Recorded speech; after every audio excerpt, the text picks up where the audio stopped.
Hey, Jim with Grateful Consulting Group, part 3 of our mini course for Google My Business listings. This is how to use your Google My Business to rank in the Google 3-pack. So to be part of the Google Local 3-pack starts by creating a Google My Business account. I am hoping you have that, but it's still like 30 to 40% of the businesses out there aren't even listed. They haven't even established their Google My Business listing. And it's such an important part of their business. It just surprises me that they haven't done so. So let's talk about that. It's free, but unlike what many business owners think, it doesn't replace having your own website. So you can list your website there and make it easy for people to click on Google to go to your website.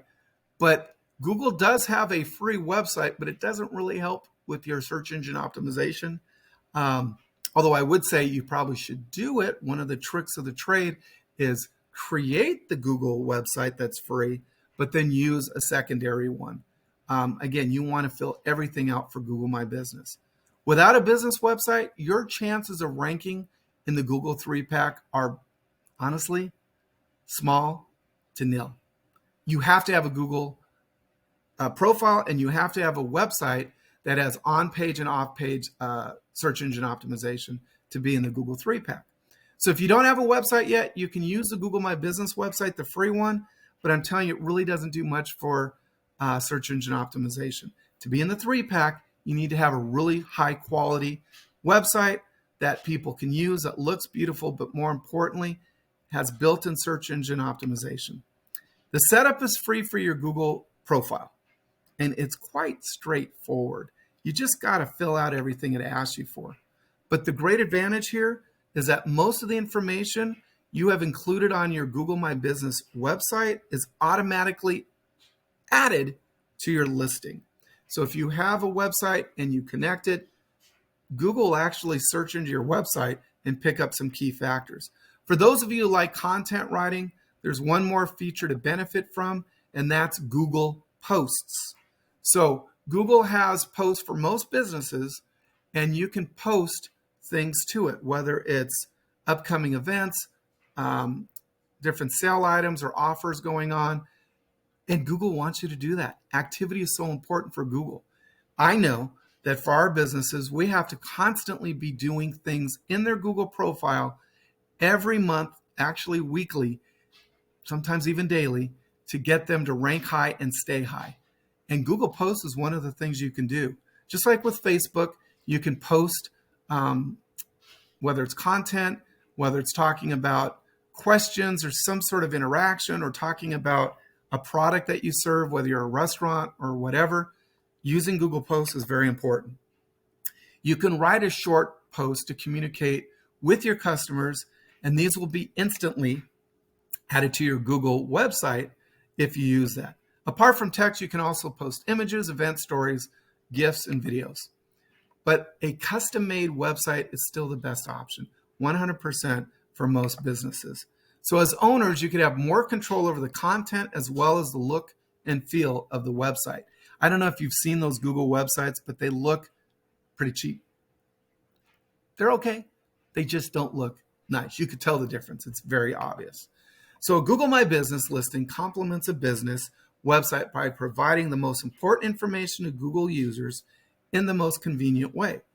It's the largest online local web directory, after all, and all the information included in a Google My Business listing will show up in Google Search and on Google Maps, whether you're using your website or theirs. Once you've created and verified a basic Google My Business listing, you need to focus on adding all the business information required to make it attractive to searchers. Now, most people start filling out the information and they skip things. They don't think it's important. Let me give you an example. In there, you start putting in your business hours and you say, we're open 9 to 5 or whatever it is, Monday through Friday, and you're not open on Saturdays or Sundays. But then there's another button there that says, what about other dates, holidays, things like that? I'll tell you what, most people skip that. You shouldn't. Are you open on Christmas or not? Thanksgiving or not? Easter or not? 4th of July? Put those in there. And then maybe every now and then just update that. Maybe you just want to double check it. Maybe you want to say that you're open the day before. You could pick different dates that are a little different than your normal schedule. And again, that's one little hack that almost everyone skips over. So Google chooses which top businesses to display in their local 3-pack based on their Google My Business listing. And if you remember the little story I told about relationships, Google wants to feel loved. They want to know that you're invested in your business. They want to know that you're actively involved by doing things just like a relationship. And if you don't do those things, it's not that they're going to cheat on you. They're just going to look somewhere else to elevate somebody else. And that's not what you want as a business owner. Business owners and marketers who have optimized their Google My Business listings are more likely to feature in the Google 3-pack. So when I start with a company, the very first thing is I go in and spend usually an hour or two updating and optimizing their Google. It's like a cook. You need to get all your ingredients together to get it ready before you even turn on the flame. You need to have your Google profile optimized to even get there. So make sure you fill out everything you can. So we hope you enjoyed this video on how to use the Google My Business to rank in Google 3-pack. One question we often get is how to improve existing Google My Business listings. And guess what? In the next video, we're going to go deeper into that very question. So I'm going to see you there in part 4. Thanks for listening. Jim from Grateful Consulting Group.